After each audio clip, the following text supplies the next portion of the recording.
Зохиолч Цэрэн тулгын Түмэн баяр.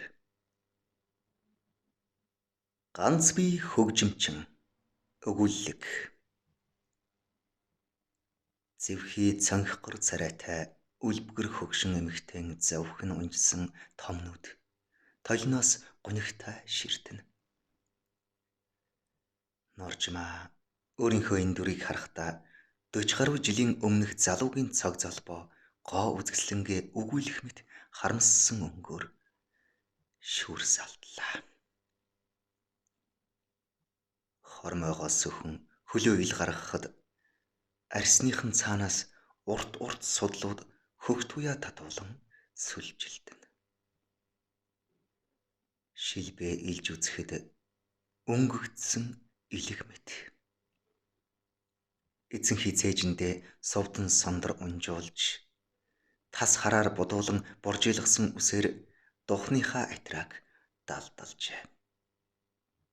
Норжмаа байн цагаа хялалцаж хэн нэгнийг хүлээсэн нь илт.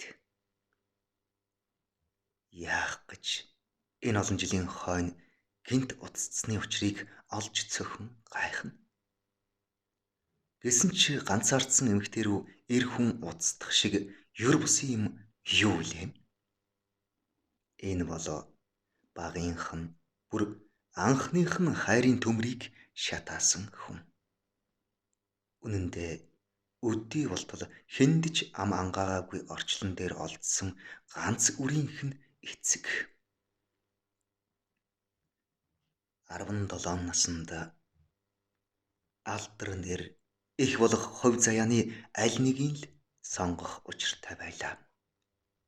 Норжмаад танхим дүүрэн алга ташалт өнгийн цэцэгс олон ирчүүдийн шүлэмгтэн ширтэж шүтэн биширсэн харц хайр сэтгэлээ илчлэн догтлох чичирхийлсэн дуунаас түр боловч сална гэдэг үхэл мэт бодогдсон юм.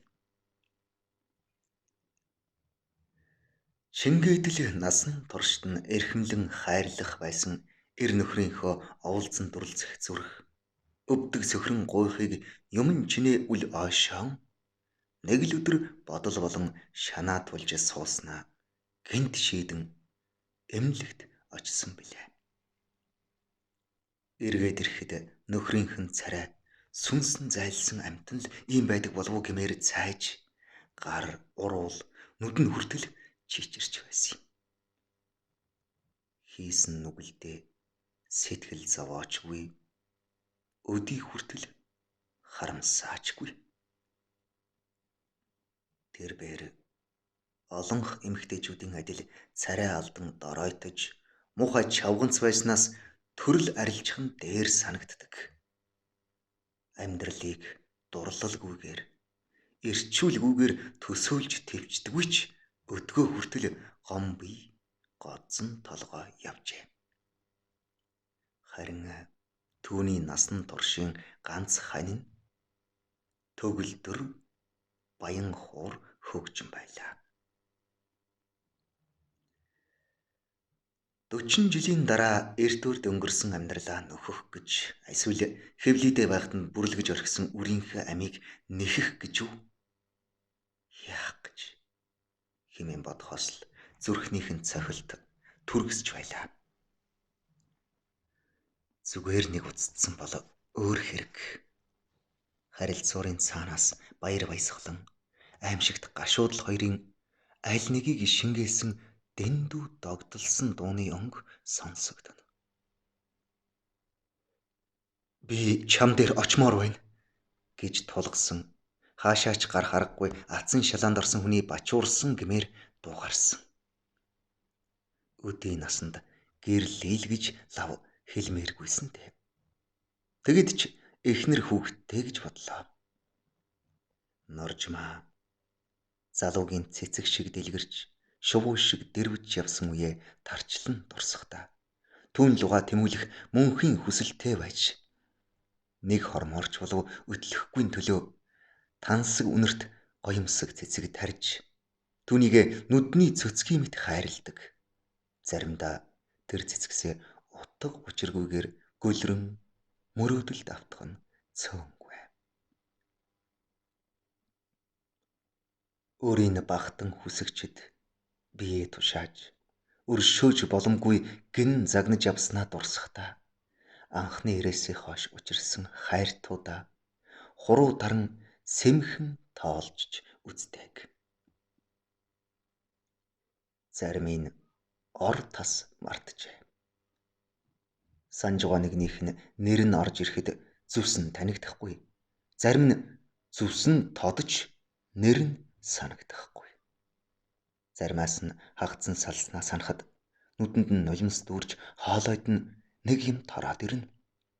Чинхэр тэр хагцсан салснаа биш, уулзан учирч зугаа цэнгэлд улангасан умбсан гайхамшигт мөчүүдийг л дурсах дуртай.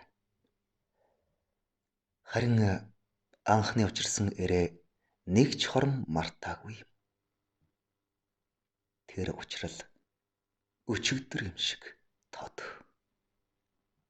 Амьсгалын төгжин бүтэж үхтэл нь үнсэж билээ. Ямар халуун аимшигтай шунаг уруул байсныг одоо бодогдож биед нь ёр бусын сэрэл үүсч арьс нь жиргэнэх шиг хачин болдог. Норжмаа одоо тэр уруул хөрөө үсттэй гэж харамсангүй бодоод өөрийгөө шоолон жуумалцлаа. Тэр түүнд өрөвдөлтэй хөгшин харагдахыг хүссэнгүй. Охин үеийнх шигээ зүрхийг булиглуулахгүй гэхэд ямар ч ятгай түүнээс толиотой жавхаатай яваага гайхуулъя гэж шийдлээ. Ядаж үр хөвгттэй байсан бол миний залуу нас энэ гэж бардамхан хэлээд намбтай сууж байхсан. Тэр бээр нэг эрд эзлэгдэнэ гэдэг гоо сайхнаа хамгаалах эрхгүй болно гэсэн үг гэж өөртөө хатуу шийдсэн эмэгтэй. Харин залуу нас нь даанч хурдан цахилгаан мэт зурс хийгээд өнгөрсөн юм шиг санагдана. Норжма цагаа харахад 15 цаг 20 минут болж байлаа. Тэр 15 цаг 30 минутанд ирнэ гэсэн. Нүур царайгаа янзалж дуусаад толинд нэгэнтээ хараад цонх руу очлоо. Тэгтэлч хаалганы хонх жингэн дуугарав. Сэтгэлийн хөдөлгөөнөө барих гэж түр амс хийгээд хаалгаа онгойлголоо. Багын амрагийнх нь эдрийн золбооноос өчүүхэн төдийч улмөр үлдсэнгүй. Аимшигтай хөтөлснийг хараад нүдэндээ итгэж зөхөхдөө бид хоёр бие биенээ голхол гэж уулзах гэв хэмээн харавсан бодлоо. Өвгөн үнэхээр доройджээ. Хусан таяга тулан чүүчгэнэн алгасаар ширээний дэрэгдэх сандал дээр суухдаа байшингийн дотор талыг цэлхэрсэн галгүй нүдээр эргэн тойрон анхааралтай ажиглах нь эгээл алдчихсан юм эрх мэд. Норжмаа иш хөрх. Энэ залуу насаа ирж байгаа юм болов уу гэж доогтой бодлоо. Цай айгалж өгөхөд өвгний гар салганан чичирч байлаа. Өвгөн чи өтлөөгүй шүү гэд инээмсэглэхэд нүүрнийх нь хамаг арьс атрилдан таталтгаж. 40 жилийн өмнөх шигээ байна гэх гээгүй үстэй гэж яоз муутай дуугарахад тийм ээ гэлээ. Авгай түүнийг сонжих мэт харахад үнэхээр тэр Норжмаагаас хэдэн хувь илүү хөгшөрчээ. Тийм бөгөөтөл хамгийн анхны хайр нэгсэн харц өөхөлж усгүйсэн нүднээс зоригтой цацарч байхыг хараад Норжмаагийн бие зарсхийхэн тэр. Норжмаа тэсч чадалгүй. Чи яах гэж ирэв гэж төв хүйтэн өнгөөр байцаах мэт асуув. Түүний харцнаас бүх бодлын таасан өвгөн би ядарсан байгаа биз? Их ядарсан байгаа биз гэлээ. Норжмаа ядраагүй хэн байгаа юм гэж тоомжиргүй хариулав. Чич шоогуулж явсан да. Чам шиг хөгжмөдтэй хүн одоо үгүй болжээ. Чиний хөгжмөдхийг сонсоход хамаг би бадарин хөш төгсөн гэж намуухнаар хөөрнөн ярихад түүний ярианы өнгөрснөө дурссан төлөв өнгөнд авцсан тач тэрв Норжмаа толгой эргүүлсэн магтаал ухааныг минь булингартуулж байсан юм. Хөгшрөөд хүнд ч хэрэггүй чавганц болоход мөнхийн юм шиг хөөргөдөж байсан магтаал алдар нэр бишүргсэн хүүхчгэл нүрээ буруулсан да гэж тунч гомдолтойгоор хэлэхэд хоолойд нь нулимс зангирч байлаа. Өвгөн сүүлийн хэд хоног чиний хөгжмийн аялгау чихэнд хадаж зүүдэнд сонсогдоод болохоо байлаа.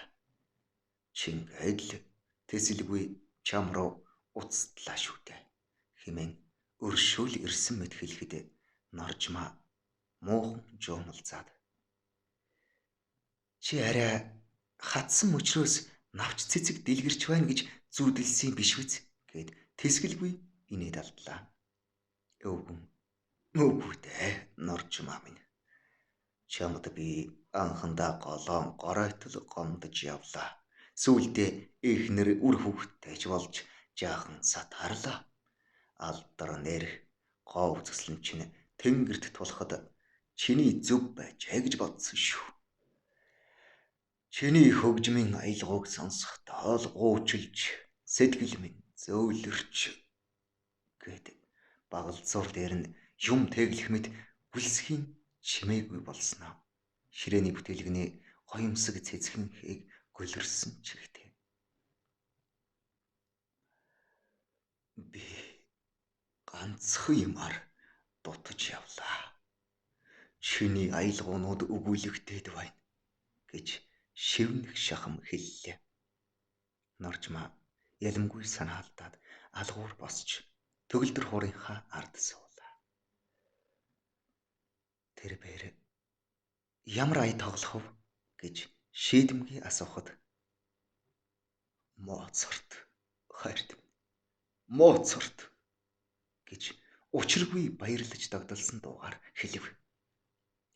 Норжмаагийн чихэнд аль эрт сонсогдохоо болж мартагдах шахсан хайрт минь гэдэг үг уйлмаар дотно дахиад хэлээч гэж гуймаар ээлдэг дуулдлаа. Норжмаа эд цэцгэлж явсан үеийн шигэ эгцлэн сууж хөгжмийн даруул дээр хуруугаан эвлэгхэн тавив. Түүний нүдэнд тайзан дээрх хилэн улаан хөшиг нээгдэж амьсгал даран хүлээх танхим дүүрэн үзэгчдийн царай зурсгээд өнгөрөх шиг. Ягд чим тэр үеэ дурсахад Моцартын хөгжмүүдээс хамгийн түрүүн гашуудлын хөгжим санаанд норж ирлээ. Норжмаа хөгжмийн дарвалыг намуухан дарж зөөлөн их шиг үсгэхэд өрөөнд дотор тунгалаг дуун улам бүр чөлөөтэй гоёмсгоор урсан сэтгэлийг амруулах гэрэл гэгээ цацрах мэт огт өөр ертөнцөд живэн орхон тэрэ. Амсаж ханаагүй янаг хайр жавхлангийн гэрэл гэгээ сутхан ирж жаргалтай агшнаа шунал таяа дурсахад ухаан санаанд нь дараагаар үерийн ус шиг орж ирэх аялгауг гүйцэж ядах мэт нарийнхан ясан хуруунууд нь хөгжмийн дарвал дээр харагдахтай гүйтэй жирэлцэн. Мөрн чичирхээлэн нүдний харц тогтож ядан шанлан гаслах мэт царайны өнг байн хувирч сүслэн бишрэх мэт толгойгоо хаялна. Ус шиг цэнхэр пансан хөшгний наан цасан цагаан даашинцтай намирсан хар ус нь гойлог нурууг нь даган асгарч асан эгээл нисэх гэж буй хүн шуу мэт явсан орь залуу насандаа игэн очлоо. Норжмаагийн хамаг хүч чадал оюун ухаан хөвчрөн чангарч урд өмнө нь огт санаанд ордгүй байсан алдаа эндэл гуниг баяр нэгэн зэрэг цээжинд нь үерлэн хөгжмийн аялгаугаар дамжуулан Анхны хайртаасаа хорвоо ертөнцид мэндэлж амжаагүй цорын ганц үрээсээ өршөөлөхгүй уйлж буйгаач мэдсэнгүй.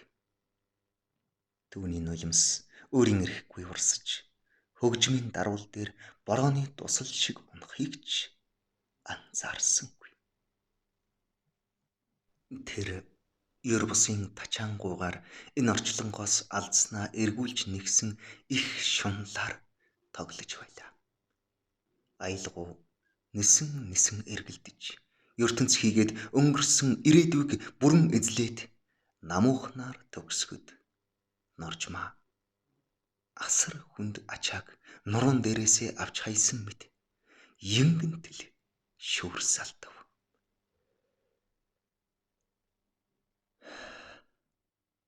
Тэр бээр зочныхоо зүг харцаа тусгахад сандлын түшлэг налан нүдээ аньсхийн сууж байв. Норжмаа алгуур босч очлоо. Гэтэл тэр нь насан туршинх нь хүсэл биелсэн хүн л ийм амгалан тайван нойрсдог болов уу гэмээр завжиндаа ялимгүй инээмсэглэл тодруулан дэндүү жаргалтайгаар амьсгал хураасан байлаа.